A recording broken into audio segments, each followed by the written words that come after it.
What day is it? Turkey hunt. Today is the day. Turkey hunt.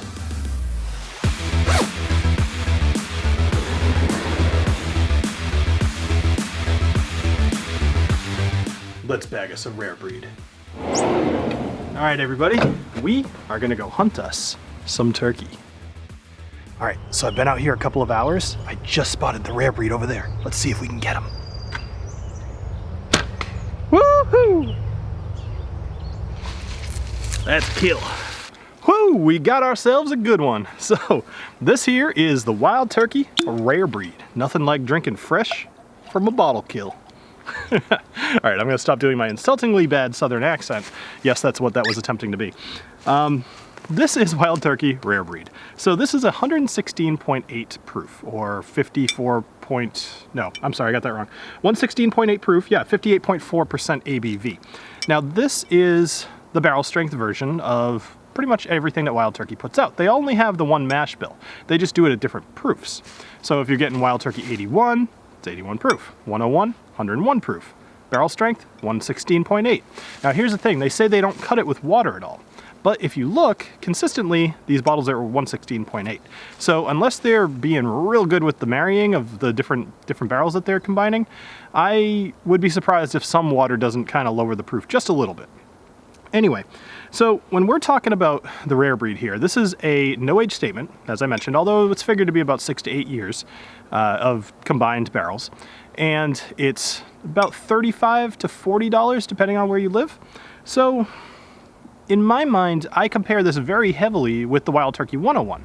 And thinking about something for $10 more for, you know, about 15 more proof, you gotta kind of sell me on it. Because Wild Turkey 101 is one of my probably most reliable bourbons that I've drank. I consistently have a bottle on hand, and it's by far a stock it. So, talking about the rare breed here, we need to discover if this is worth your money. So, let's go ahead and nose and taste.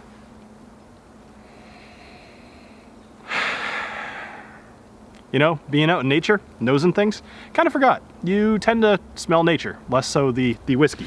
But the good thing is this is barrel proof. So you're getting a lot of that alcohol, but you're also getting typical bourbon notes. You know, most bourbons have a lot of similar things. I've mentioned this on the channel multiple times.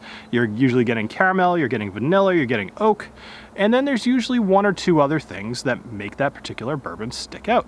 In this case, it's kind of the rye. You know, this has a barrel spice / rye spice kind of note to it on the nose that makes you know it tastes like, or it smells like wild turkey.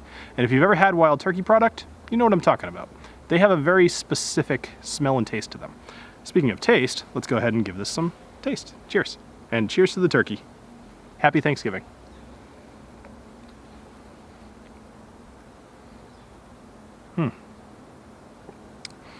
This is a dram that makes me happy. I am a fan so far. I will say that at the 116.8, the proof is not as high as I'd like. I feel like something about this, let me put it this way. The initial taste is spice. And then it's caramel, very sweet. It is spice again. The finish is a bit spice and oak, but here's the deal. It tastes a little watery towards the end. And when you're dealing with 116, that shouldn't happen. It's thin, you know? The finish is just not there. As you drink this more over the course of the night, it will continue to taste good. You know, whereas a lot of bourbons or actually really any whiskeys, they lose some potency after like the second or third pour. This one I've done a few, and this one tastes good at least through the third pour. So there's that. This one's probably gonna hold up well if you decide to make a cocktail out of it, but more so, it's gonna hold up well over the course of the night. So let's think about it. Wild Turkey 101 for about $25. These are the prices I'm thinking in my head when I'm comparing. Versus Wild Turkey Rare Breed for $35. You're getting an extra 15 proof, or, you know, what is it? 7.5%. You're getting a little bit extra alcohol. You're not getting a whole lot more in terms of taste, but it does hold on a little bit better through the course of the night. Wild Turkey Rare Breed, overall, is one that I'm happy I have in my collection, but I don't know that I see the value over the Wild Turkey 101. And that would be kind of my suggestion here.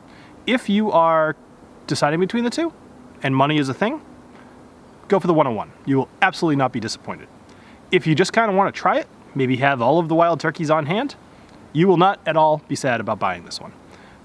But I would be surprised if it becomes your new favorite. So, anyway, thank you for joining me here on the Whiskey Dictionary. I hope you have an awesome Thanksgiving, and I'll see you next year when I review another wild turkey, because apparently it's a thing I do on Thanksgiving. So, cheers everybody, and have a great Thanksgiving.